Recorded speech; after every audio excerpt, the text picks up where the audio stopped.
Welcome to Politics Done Right. I am your host, Egberto Willies. This is a progressive program that will take the mystery out of politics. This is the program that will encourage you to make sure government becomes we the people. Whether you are liberal, progressive, conservative, or otherwise, you get to air your point of view. We are an independent media outlet that, unlike mainstream media beholden to corporations, we only owe allegiance to you. Remember, you can also send me a tweet at EGBERTOWILLIES. That is at Egberto Willies. Let us engage. It is Politics Done Right. Well, folks, welcome to one more edition of Politics Done Right. I'm Egberto Willies, your host. Thank you so kindly for being a part of the show. We are going to have a great show for you today. We are live. We are really live, not semi-live, but fully live today. Just in case those who've asked, I'm back. I'm still recovering from being under the weather, but we are here. Welcome aboard to my great folks. Yvette Avery Herod from Atlanta, Georgia. How you doing, beautiful? Great to have you here. AVQ from Brooklyn, New York. Thank you for being here, my brother, with a whole lot of shorts saved up. It's like, Egberto, you weren't here to play my shorts, so I have a whole lot of shorts for you. I'll try to get to some of them, my dear brother. Rodden, appreciate what you do. Also in the house is Eric from King Watascasita, and welcome aboard. Katrika Lingroth, Mary, PJ Schuster, Bruce Pollard, my brother from another mother. How you doing today, sir?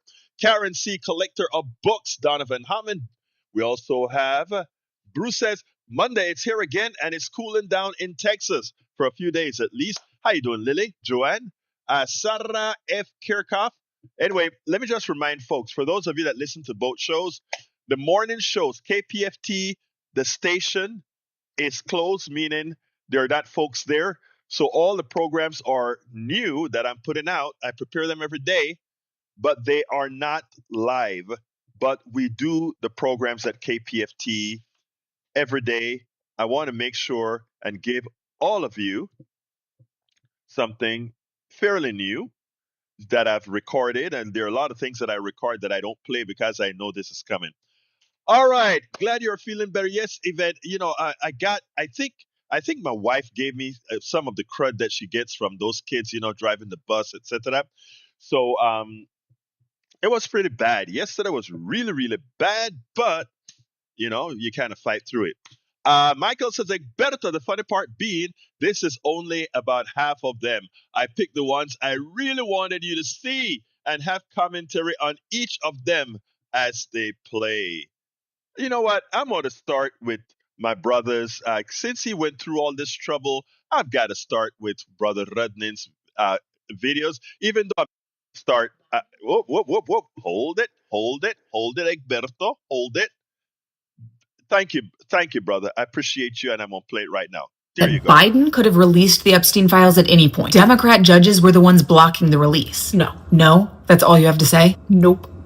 So first of all, this isn't just like a file, right? It's not just a folder that everyone's looking at saying, oh, do we release it today? Do we not? Can't really decide. We're talking about court records, Department of Justice files, grand jury materials. And that stuff belongs to the judicial branch, not the president. Sorry, I can never tell if I'm making this simple enough. Okay, so grand jury secrecy isn't optional, right? It's written into federal law. And that's to protect witnesses, victims, people who were never actually charged, whose names show up in the files, prevent retaliation, and the president can't just decide not to follow that law, no matter how many comments he gets on social media. Okay, but I'm saying that Democrat judges were the ones blocking the release. No, I know you're saying it. I'm just saying it's still not factual. Judges can't just unseal records based on their party loyalty. They have to follow the law. Judges, judicial law. Okay, so how did they even get released? Congress writes laws. They also write exceptions. So Congress passed legislation that says that the Department of Justice and the courts can release limited files related to the Epstein case while protecting victims, witnesses, and following due process. Yeah, so why didn't they do that under Biden? You're still making it sound like the president directs Congress on what to do. They don't. They acted because the American public was outraged. That's pretty much the only thing that gets Congress to act. So Biden didn't release the files for the same reason Trump didn't release the files. They can't. The only reason this happened was because the American people demanded accountability. So if you have not...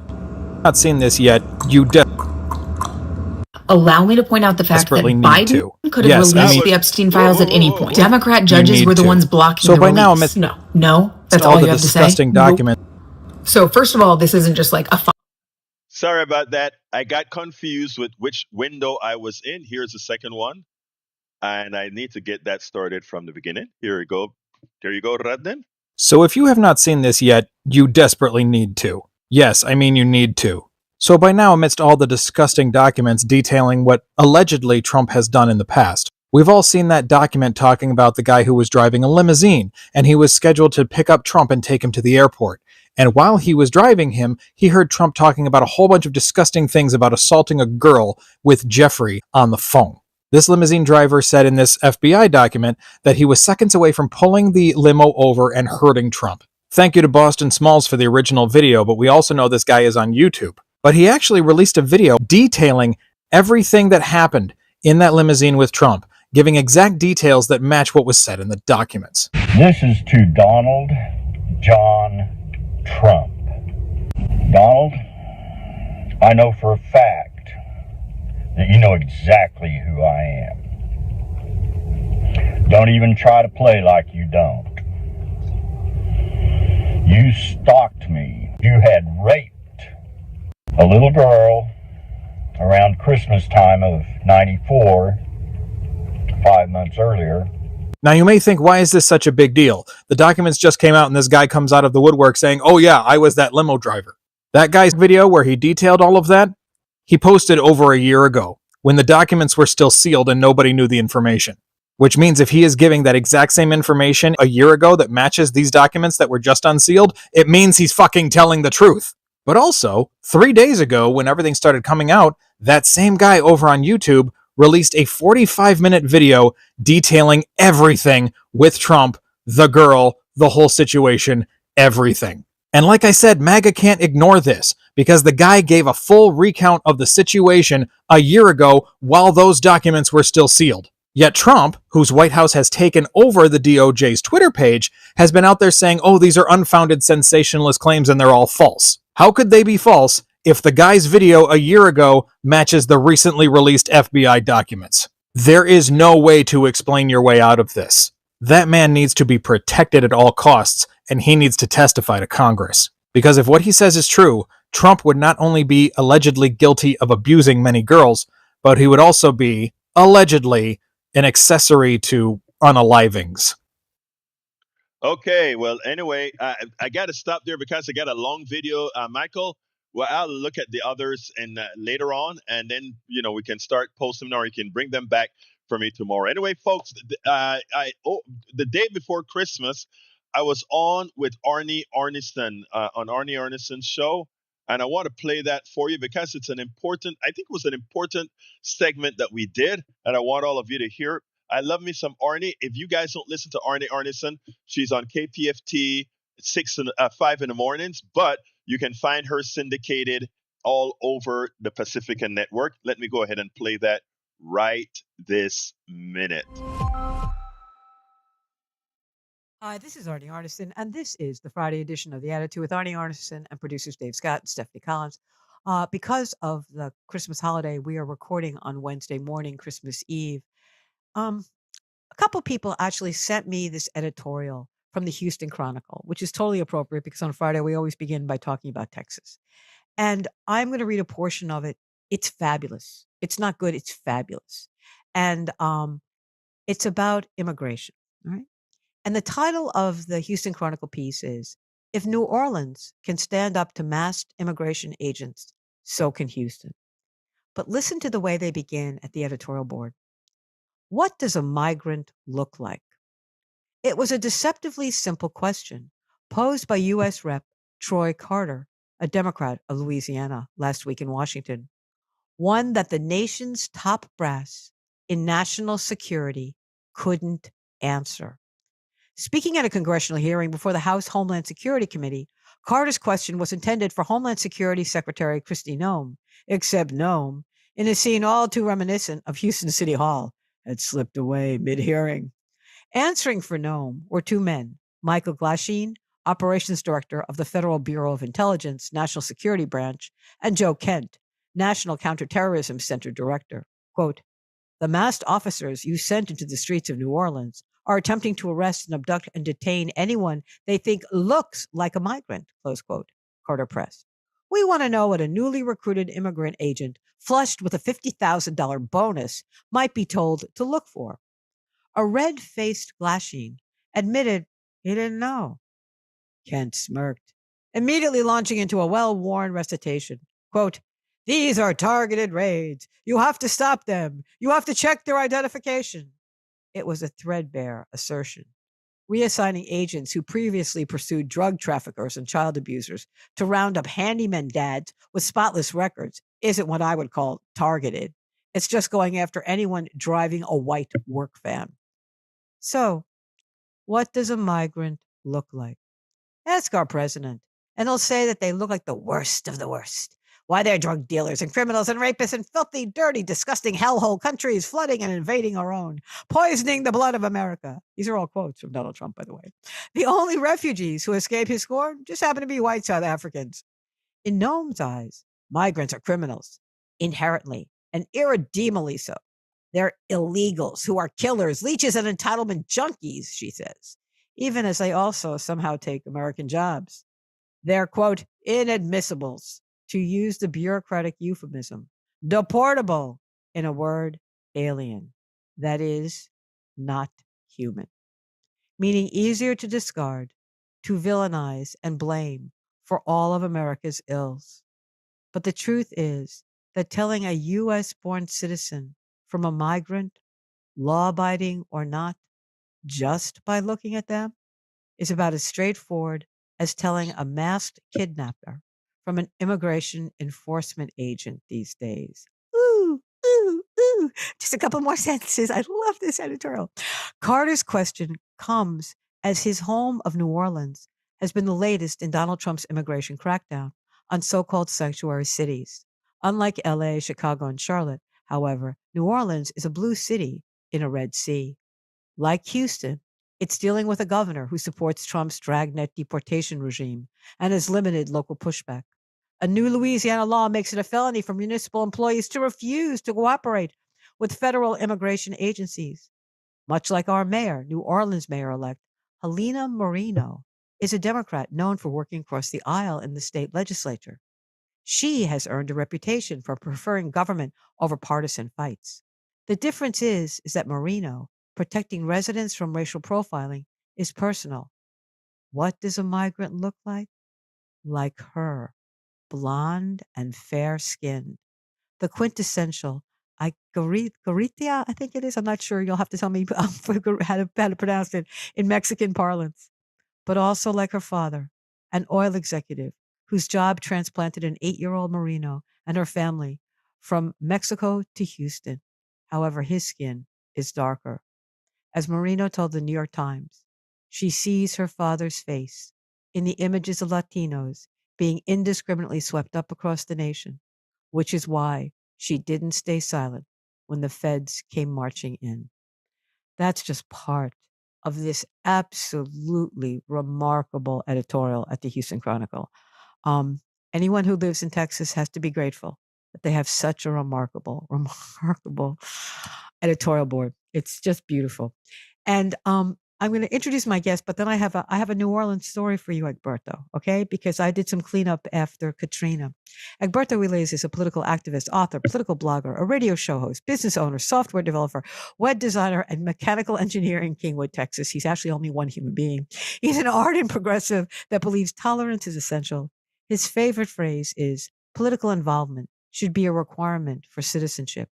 He is the host and producer of Politics Done Right, aired on Pacifica Network's KPFT in Houston, and you can read his articles at Egberto Off the Record, his Substack newsletter. Let me welcome you to the program. Thank you so much for doing this, Egberto. It's always my honor to be on your show. I love the attitude. I love you. Thank you for actually doing what you do, because your voice, especially in these times, is a voice that's so needed. Don't make me cry. So I got to tell you a story.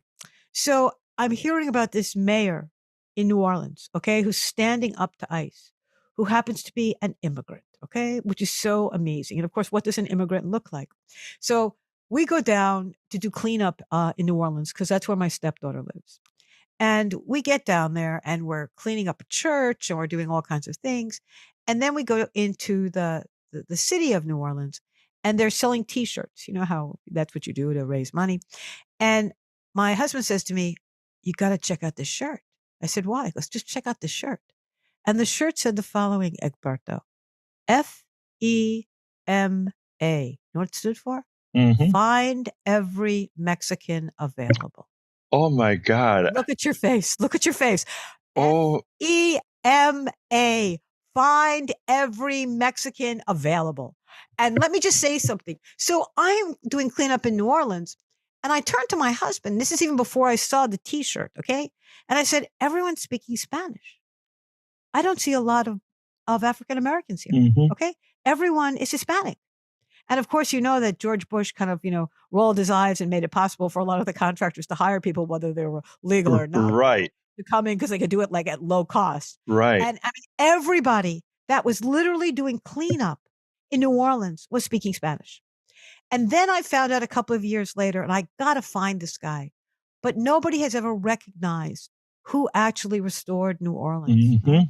And it turned out that a private businessman, I believe an attorney, was so upset that the people that really restored his city were never recognized, that he actually created a statue to commemorate the people that brought New Orleans back.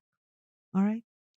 And so as I'm hearing about this mayor and I'm realizing what she's doing in a state just like Texas, but not only standing up to ICE, but standing up to her governor. All right. And what is so fascinating is, as she says, I see my father's face in their face. How can I just turn my back? She can't. And she loves her city. So I wanted to start with that because I think as we look at what's the story of Texas, we know what Abbott's done. I mean, if anyone has driven this whole story about the border and about undocumented, it has been the governor.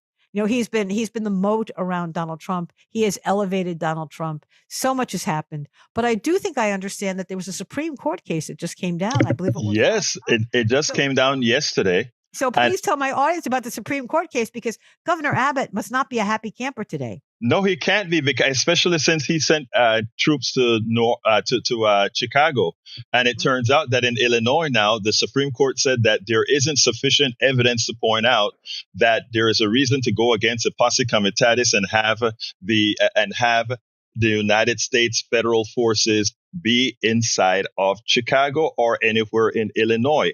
And this is a case that It's huge. none of us were sure it would come down on the side of the people, because the Supreme Court is sunk and bought for Donald Trump. So when we saw that happening, we were extraordinarily excited that finally the Supreme Court has given for something that is substantive a win to the people and not to the autocrat. And, I want to add, before I move on, I want to add something to what you had to say. And you spoke about the woman mayor who came and stood up for the people in her town because the face that she saw in her father. Here's the interesting thing, and I want folks to understand this.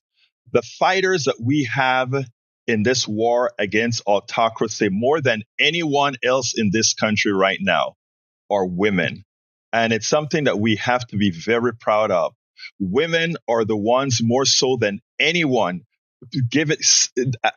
I want to say that men have been so cowering to let somebody that has no standing take over this country as he has. And the people that we see standing up, both in the Republican Party, even Green, Marjorie Taylor Greene, even from the party itself, women are standing up. And for that, I think we ought to say, ladies, thank you. So Egberto, do you know who invited me into politics? Shirley Chisholm.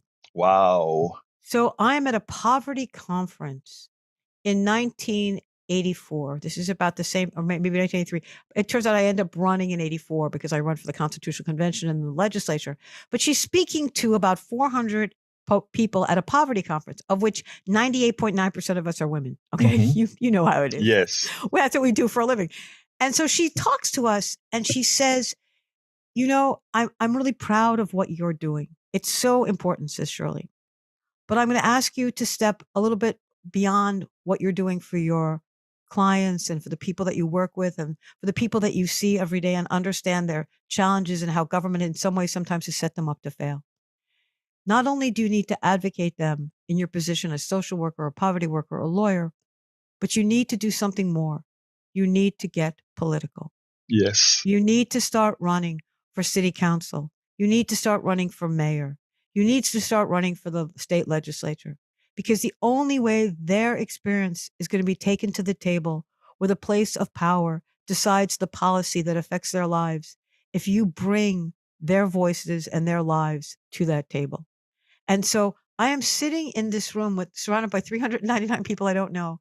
And suddenly they all disappeared. And Shirley Chisholm was talking to Arnie. I mean, it was like, I just felt it was like, I could feel my whole body change to hear this remarkable, remarkable woman really speaking in ways that I've never heard anyone speak. And suddenly it was like, she gave me the courage to make that decision. But what you're going to love, Egberto, is that fast forward to 1992 and maybe 1991. And she comes back to New Hampshire for the second time ever. And she's addressing this big women's event. And my little 8-year-old daughter is sitting next to me and she's falling asleep. And Shirley gets up to talk, which means my daughter wakes up. And Shirley suddenly starts talking. And she said, you know, I've always told women that they need to become more involved in the political process. But now I'm going to ask you to do even farther. I'm going to ask you to run for governor. I'm going to ask you to run for U.S. Senate. I'm going to ask you to run for president. You've got to grab the gold ring. And my daughter had been hearing people ask me to run for governor, okay? And I had been poo-pooing it for quite a couple of months. And all of a sudden, my 8-year-old daughter pulls on my sleeve and says, Mommy, that lady's talking to you. Amen. Yes. Shirley twice. Yes. Shirley twice. And you did run for governor. Oh, and I did. I mean, it's just amazing. But again, I think what happened with the Supreme Court is shocking. And the headline, by the way, at slate.com is Trump just faced the biggest Supreme Court defeat of his second term. So you were right to say that everybody wasn't really sure what was going to happen. And they describe it as the biggest defeat, which is remarkable. Let me tell you why, though. I mean, think about this. And this is because of all the work we're all doing. The Supreme Court has realized the reason they were willing to vote against Trump is that now he's so unpopular. And I don't mean just basic unpopularity. I mean unpopular within his own party.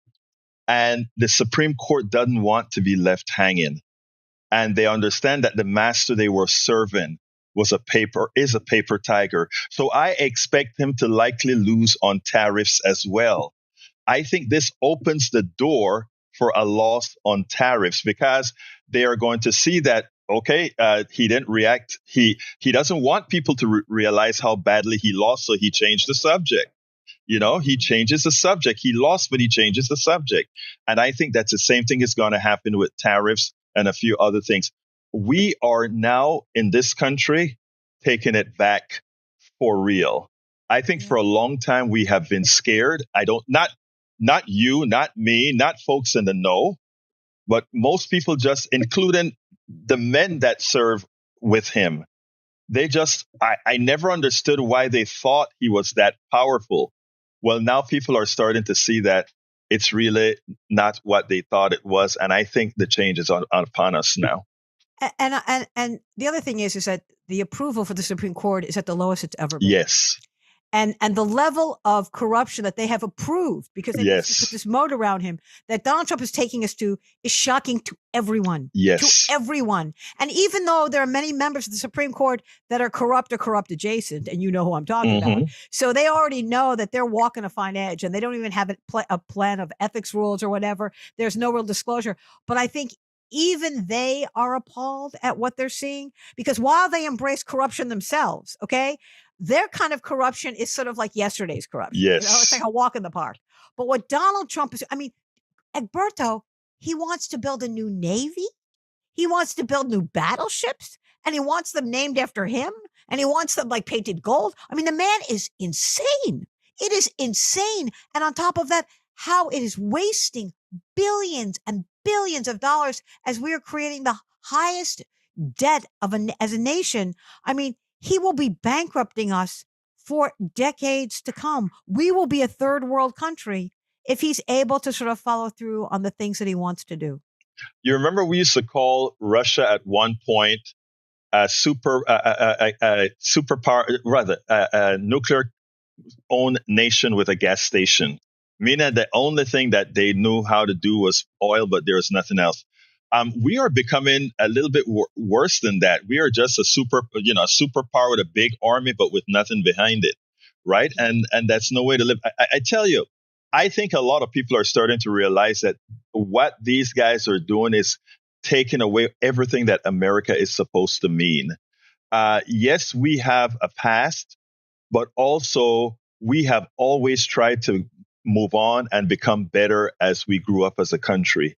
We always try to do that, and having a Donald Trump in is a complete reversal of who we are, the respect that we have, etc. And I think some of these Republicans that were sycophant are starting to realize what this guy has actually caused, as far as how we're looked at from the rest of the world and how we're looked at from within.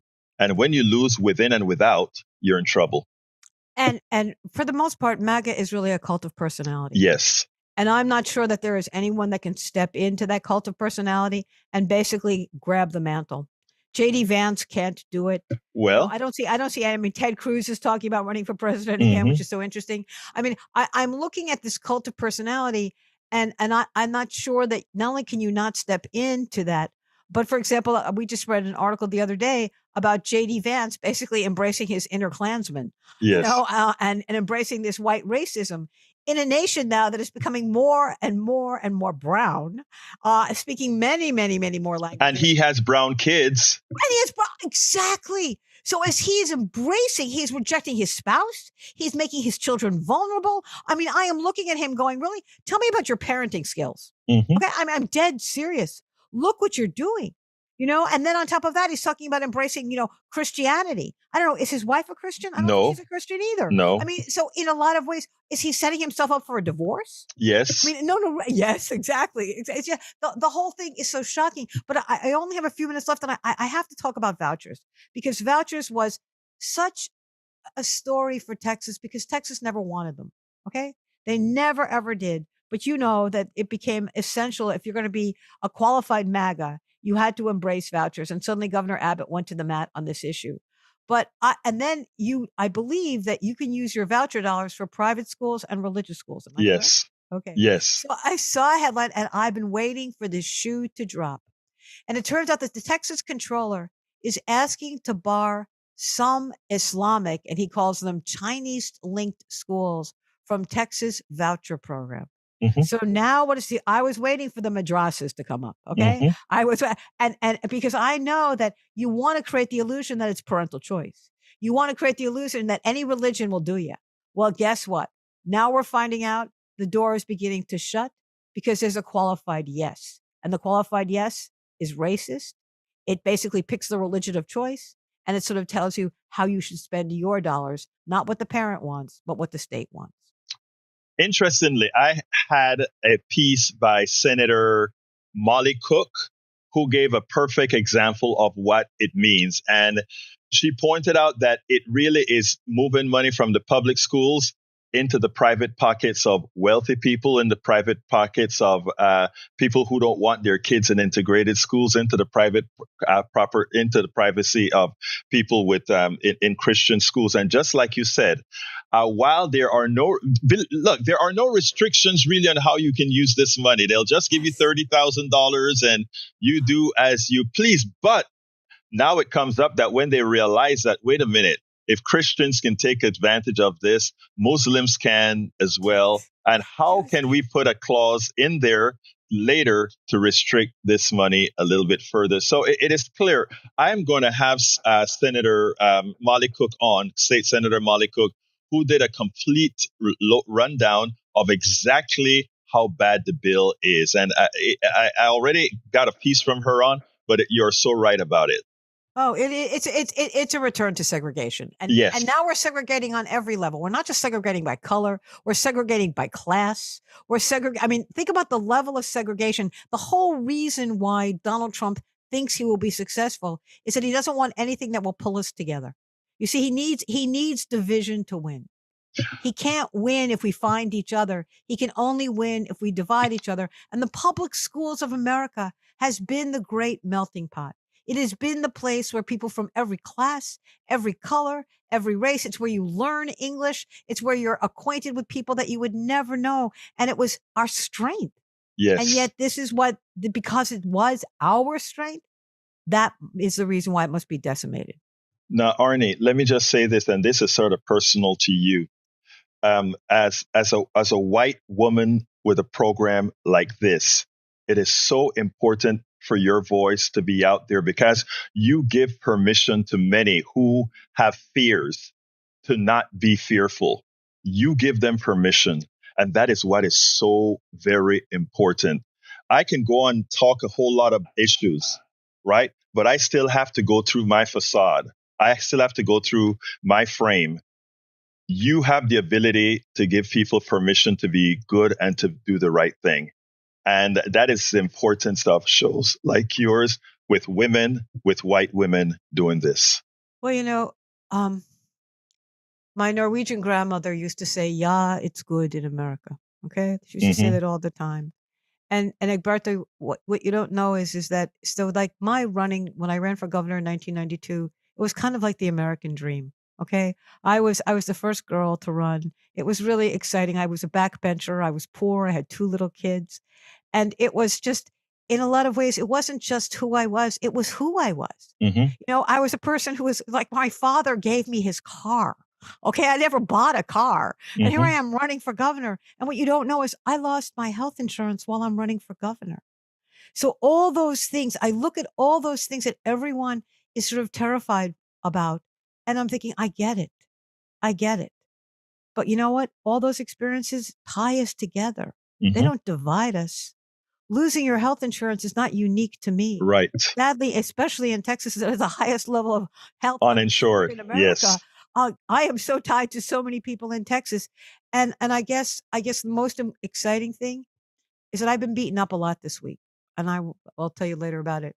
But at the same time, within hours of getting beaten up, I've been hugged. And I'm just going to tell you that it's the ability to sort of get beyond knowing that you will offend people, knowing that in the end, what you're trying to do is save you the place you love. And Egberto, you and I are both trying to do that. And that's where Pacifica becomes so important, because look what CBS just did with 60 Minutes. Yes. Oh my God. Barry Weiss did it. Yes. Oh yeah. Oh yeah. And so every time I wake up in the morning, I'm going, thank God for Pacifica. Thank God for Pacifica. I'm not on CBS. Never made the money. Never got the paycheck. But you know what? I still have my soul and my conscience. Real quickly, Arnie, before I go, I want to just say though, I mean, don't worry about being beaten up. The people, there are a lot of us who have your back. Always remember that.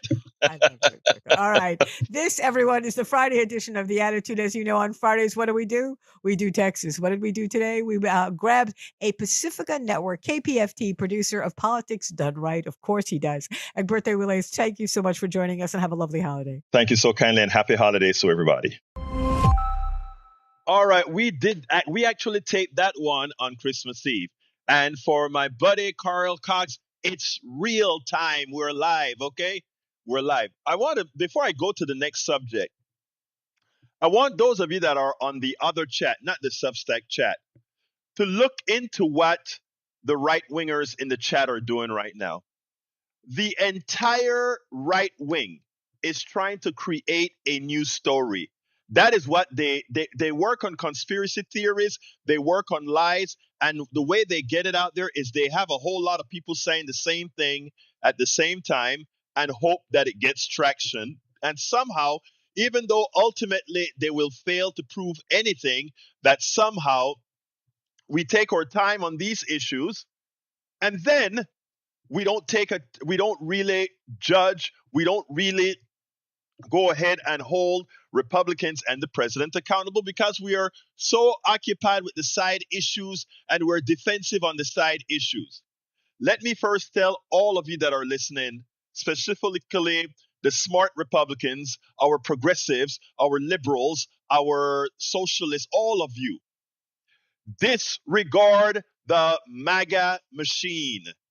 It is a joke.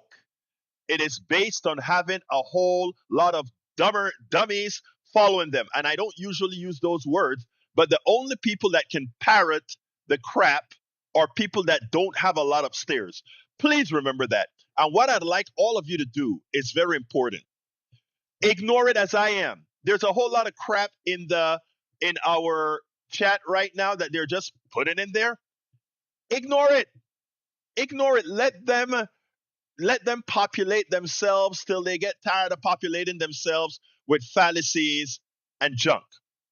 The more you spend time chasing down and trying to tell them, no, that's not right, understand the stupidity. The only time you address it is if you see or you feel that somehow that message is getting some sort of attraction that needs validating to stop.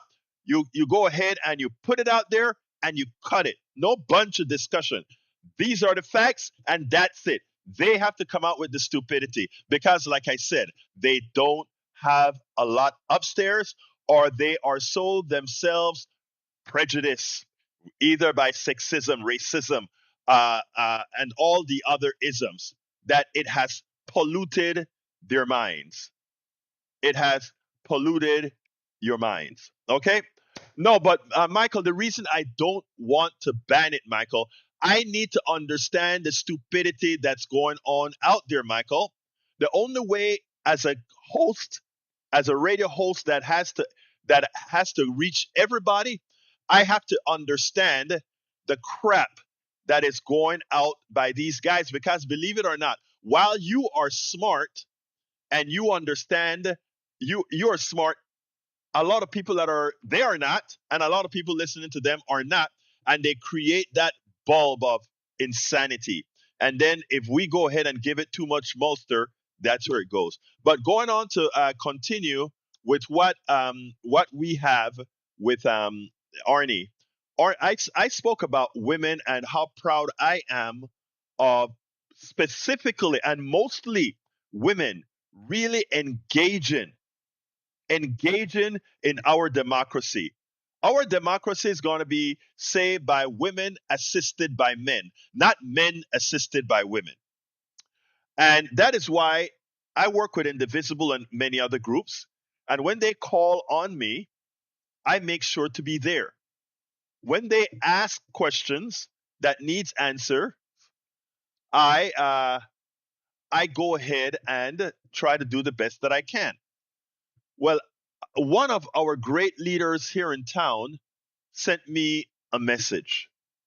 And I know, because I am, close to her as a friend, an activist, I know where her mind was. And I want to put that on the screen for you. She sent a Substack that I know was very disconcerting to her. And the Substack was written by, this guy's a veteran apparently, but he doesn't say who he is, no pictures of who he is, whatever. I don't hide. I am not going to hide my face. I'm not going to cower in talking. I am going to take the lead from women who are out there on the battle line, as they always have. Women, all women. Anyway, the title of his piece was "My Final Political Post: The Republican Strategy, Key Players, Timeline, Likely Outcome, and How We Should Respond." I just want to read you the first paragraph, and then we'll go into the specific. It said the following. On December 12th, my 65th birthday, I announced I was stepping away from my online political life. After nearly 12 years and over 100,000 posts trying to educate and inform about the threats facing American democracy, the decision was made with clarity, not despair. What changed? On my birthday, I had a long conversation with AI. First mistake. Actually, multiple AI systems, including ChatGPT and Claude, about the state of American democracy, the authoritarian movement we're witnessing, and what comes next. What emerged? was the clearest analysis I've encountered of where we are, how we got here, and what individuals should actually do about it. I want to tell you something. Anybody who is using AI and what comes out of AI as the final instantiation of your belief or what you think of, you have a problem. You shouldn't. Let me just give an example. I was on a show earlier today and I asked, I was preparing for the show and I couldn't remember exactly what was going on with how Israel came about going into, or how we got into attacking Iran. So I wrote a simple question to AI and I said, uh, tell me about, I wanted to get the full story. So I said, tell me about the United States and Israel attack on Iran as when they bombed their nuclear facilities. And immediately, AI responded to me. It is wrong to call it an attack by the United States on Iran because they did it and they gave me a long explanation first of why I was wrong for using the word attack, and then it gave good information. But I got pissed off because I asked AI the question. It was an attack. It was a preemptive attack on Iran by the United States on Israel, by the United States and Israel on Iran. So I went back to AI and I said, "Why the hell did you dispute me using the word attack?" An attack occurs when something is done, whether it's premeditated or whatever. It is an attack, and the AI comes back and it says, "Actually, you're right. It was an attack by Israel and the United States on Iran, but because of rhetorical reasons, people do not like to use the word attack when it's from an Israel perspective." So what I'm saying, if it's and I say this kindly, but if it's an uninformed person using AI, AI can be misleading. If you go ahead and probe AI, when they give an answer that you can see, maybe I need to go deeper, AI would go deeper into resources and then come out with an answer because the idea is to satisfy you. So anybody using AI as the ultimate stopgap, do not. You have to understand how these mechanisms work, and then you can use it to get intelligent information. I use AI as a fallible tool. I repeat, I use AI as a fallible tool that also needs that you go out there and second guess AI. It's important. So this guy who writes an article that many people are reading that says this is my final post because according to AI, for all practical purpose, it's all over. Okay? He then says, this isn't a typical political essay. It's a dialogue. The questions I ask, the questions I should have asked, and the answers that change how I am living the rest of my life. So he says it. The answers that change how I'm living the rest of my life. So AI, the big bros that are putting this together, is what he is using to change the rest of how he's going to interact with politics for the rest of his life. Okay? I think it will change the trajectory of American politics. It will not. I'm sharing it because knowledge is better than confusion and strategic withdrawal. Strategic withdrawal. In other words, I am going to kick back. Now, what are the kinds of questions that he asked AI? Why are political leaders pushing anti-science rhetoric and easily disprovable lies? Why? You keep people. Look, I didn't have to ask AI for that. You keep people dumb. You can get them to do whatever you want them to do because they're dumb. If they don't have any way to corroborate what you're saying, you can tell them whatever you want to tell them. And guess what, my brothers and sisters? You can get them to do whatever you please. Okay, this is part of a bigger strategy, isn't it? Is what he asks the question. Of course, it's part of a bigger strategy. And I didn't need to ask AI this. Here's the strategy. If we control your mind, if we allow dissension among groups, in other words, if we support racism, if we support sexism, if we support homophobia, if we support, what is it, when you don't like foreigners? I forgot what that word is. We control your mind. And guess what? You are so occupied with everybody else that you cannot think about those who are actually harming you. And that's why it's a part of a bigger strategy. Capitalism, as we employ it, can only survive if the vast majority who are not benefiting from capitalism doesn't realize the fraud that it is and what it has done to us all. Racism, sexism, homophobia, all of these isms are essential to keeping capitalism alive as long as it can. It's hard to it's not hard to make the connection once you open your mind and see that if we are fighting each other, we're not fighting those who are harming us. Okay? And what the big bros have in store for us. Look, it is so important that we see it. How long has this been happening? From the inception of this country. Every step we make forward to give people more liberty, we always try to take it back in order to maintain the status quo. So as we got rid of slavery, we got employment in such a manner that became antiseptic slavery. And you know what? Every time we move forward, we make it a little bit better for the wealthy class. This is going to sound harsh, but let me give an example. When people that looked like me were slaves, it served two purposes. It made the poor white people look and say, at least I'm not black. At least I'm not under the control of some master. I'm poor as hell. I don't have a pot to you know what in, but at least I'm not them. Well, when slavery was over, you also had folks that had to see that there could be an Oprah, there could be a Johnson, there could be a Lionel Richie, there could be a Michael Jackson. So how do you reframe the entire capitalist structure that actually works? Here is how it's done. You create employment in such a manner. And remember what I said about employment. It's antiseptic slavery. Remember, when I was a slave, right? I had to be clothed by the master. I had to be fed by the master. I had to be kept healthy by the master. But as an employee, you are disposable. So we got something that was even better than slavery. It's called the employee without a union.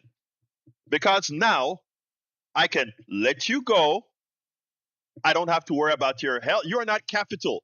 When slaves were capital, they couldn't let you go because thank you, xenophobia was what I was looking for. Who told me that? AVQ, thank you, brother. Now, when you are capital, they can't discard you. Slaves were capital. It was something they purchased. But guess what? Employees are not capital, they're rentiers. So when you don't want them, you don't rent them anymore, and you throw them to the curb. No responsibility for healthcare, no responsibility for feeding, no responsibility for clothing, no responsibility for housing. Again, every time we go to the next level, they get better. People talk about AI. What is AI doing? Is AI going to get rid of a lot of jobs? AI is going to get rid of a ton of jobs. But that should be a blessing. But instead, the way they have us thinking so poorly, even Bernie Sanders is scared that we need to slow it down, which I am saying what we should be fighting for is the 10 or 15-hour work week, not fair in AI. We need to take AI away from the people who stole it. AI is everything that you have created. But our brother who wrote this article, he decided he's not going to use his time to inform you. He just thinks that you are so dumb that you cannot be informed. I beg to differ. I beg to differ. I've dedicated my life to do this because I'm betting that as we use geometric, or I should say exponential learning, meaning if I can inform 100 people, if I can inform 1,000 people, and each one of those 1,000 people can inform 10, and each one of those 10 can inform 10, and each of those 10 can, we reach the population base and we make the change. All of this was by design, and it took them 50 years. Well, 50 years since the Powell memo, which detail how they were going to keep capitalism afloat, knowing that capitalism was unsustainable. That's how they keep it afloat. Okay? Now, so I'm scrolling down because I'm running out of time to give you all the pieces of the articles. But the basic part of the article is the following. He's saying that he has given up because those of us that are doing this job, they may come after us, and therefore he's going to go hide. It's not like he was out there in front in the first place, right? So what I am saying is the past is known, the present is being lived, but the future, you determine what it's going to be. You have to decide whether you are going to allow others to take over your life, your country, etc. I am making the bet that just as they attempted to do this back with the Red Scare, all of that was intertwined. Don't forget, they also tried to overthrow the government during Roosevelt. That enough people would see that it is more important to support that which support the masses than to simply have a few of us be the stooges for the wealthy class. So my action to you is to read the article. I'm going to stick it in the blog when the blog is ready. It's a very, very long article. If he had spent the time with this article not querying AI, because that says the likelihood for democracy to survive is 40%. Well, if people are like him, the likelihood is 40%. My position, the likelihood of democracy in America to survive is 100%. And that's not wishful thinking. You know why? Because even if authoritarianism takes over for a year or two, it cannot last. I don't have the time, Michael, to go over this, but please remember to bring it back tomorrow. I'll make the time for you, brother. I want to get this up, brother. I appreciate all that you do. Listen, I want you guys to hear this well.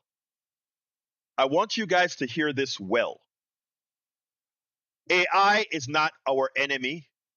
MAGA is not our enemy. None of these things are our enemies. MAGA is the stooge that needs education. AI is everything we have ever made, and it belongs to all of us, not to those big bros that are out there. The technology for AI was developed by all of us. And what do I mean by all of us? The AI was developed because we had the University of Texas, Harvard, MIT, and I shouldn't have named the private universities, Georgia Tech, UCLA. All of these public schools generated very smart people, and all of them are there working in AI. We educated those who are developing AI, and AI is developed using everything that we've ever put out there as its database. Are you going to allow them to steal what we all have done? As we said, capitalism is an extractive economic system. It says whoever has the capital to take advantage of everything else, that is what we do. That's why the oil under the ground on our public lands does not serve the public. It serves the driller who has capital to use it. That's why the fish in the oceans in our continental shelf only goes to the big fisheries that fish it. That's why all the trees that have been growing for hundreds of years in our old forests. The spoils go to the few who control the capital to cut it. It is so important for us to understand these concepts so that when somebody decides to call you a socialist or a communist or anything, I've said, no, you just believe in democracy. Democracy says we all vote on the things that support us all. Do not fall into the trap and disregard those who have nothing of intellect to say. I'm out of time. I want to thank all of you for being here. I want to hope that you all share these programs. I want you to understand the type of stuff you must disregard. Like this article, the reason I brought it and I want to link to it is when you see articles like this, and you'll see a lot of them. A lot of them are going to be telling you, get out of the system, buck out. There's no use. There are more of us than there are of them. Remember that. There are more of us than them. The military is comprised of us and not them. The working class is comprised of us and not them. Exert your power. Assert your worth. And it doesn't take a lot to do it. It just takes a lot of people. It does not take a lot of effort. It takes a lot of people. And that is what we have to do. Get a lot of people. Engage. Anyway, folks, I got to get out of here. Love you all to death. I ask you to share this stuff. Make sure people get the message. We will win this battle. Before I go, of course, I'd like to ask you all to remember that this is a program, policies, supported by whom? Supported by you. We can't do anything unless we have your support. It's the year end, and we have not made quota of what we need for sustainability. I am still, well, you know what I've always said. So what I want to ask you is to please consider becoming paid subscribers of our newsletter. politicsdoneright.com/newsletter is how you can support all that we do. Politics, I'm putting the links in the chat. Those of you on Substack can just go ahead and click subscribe and become paid subscribers. Those of you that are in the chat, just go to politicsdoneright.com/newsletter. Please consider becoming paid subscribers. We are out here to inform. You heard Arnesen says, we don't get paid. We do this solely by your support. We all gave up professional gigs to do this because you know what we saw? We saw that, a lot of times we were out there saying, somebody needs to do this, somebody needs to do this. And then we looked in the mirror and said, that somebody has to be us. That somebody has to be us. So I want to thank you all for being here. I think we'll be back tomorrow. I'm not sure if we're going to be back at New Year's Eve, but we'll definitely be back. And I want to thank you for being here. I want to thank you for a wonderful year. I've got to say, when I talk about having the best listeners, best supporters, etc., I mean it. I mean it from the depths of my heart. We just need a hell of a lot more supporters who are able to engage with us by being paid subscribers as well. So anyhow, my name is Egberto Willies. This is Politics Done Right. And you guys know how I end this baby. I am what? Out!